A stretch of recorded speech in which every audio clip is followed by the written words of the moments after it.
एक बार देवी पार्वती ने महादेव के समक्ष चौसर खेलने की इच्छा प्रकट की। भोलेनाथ ने देवी के प्रस्ताव को स्वीकार कर लिया। चौसर का खेल शुरू हुआ। हर चाल में देवी पार्वती भगवान भोलेनाथ को मात दे रही थी। खेल में भगवान शिव सब कुछ पार्वती जी के हाथों हारने के बाद पत्तों के वस्त्र पहनकर गंगा के तट पर चले जाते हैं। पार्वती जी ये देखकर चिंतित हो जाती हैं। ये बातें जब कार्तिकेय को पता चली तो वो माता पार्वती से समस्त वस्तुएं वापस लेने पहुंच गए, लेकिन देवी ने खेल के नियम के अनुसार वस्तुएं देने से इनकार कर दिया। फिर देवी पार्वती और कार्तिकेय के बीच खेल शुरू हुआ, जिसमें माता हार गई। कार्तिकेय शंकर जी का सारा सामान लेकर वापस चले गए। देवी पति वियोग से परेशान थी। तभी माता की व्यथा सुनकर गणेश जी स्वयं खेल खेलने भोलेनाथ के पास पहुंचे। गणपति जी ने भी चौसर के खेल में पिता शिव को परास्त कर दिया। अपनी जीत की खुशी का समाचार गणपति ने माता को सुनाया तो उन्होंने पिता को पुनः कैलाश पर लाने की बात कही।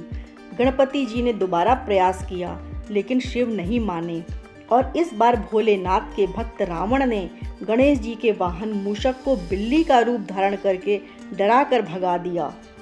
शिव जी ने कहा, अगर पार्वती जी फिर से खेल खेलने को राजी होंगी तो वो लौट आएंगे।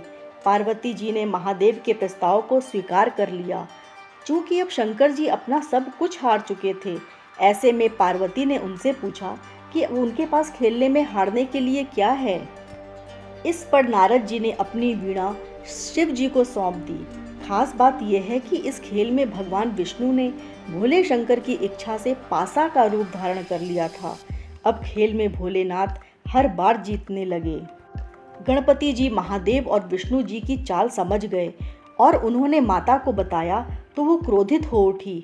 उसी समय रावण ने माता को समझाने का प्रयास किया, लेकिन उनका क्रोध शांत नहीं हुआ।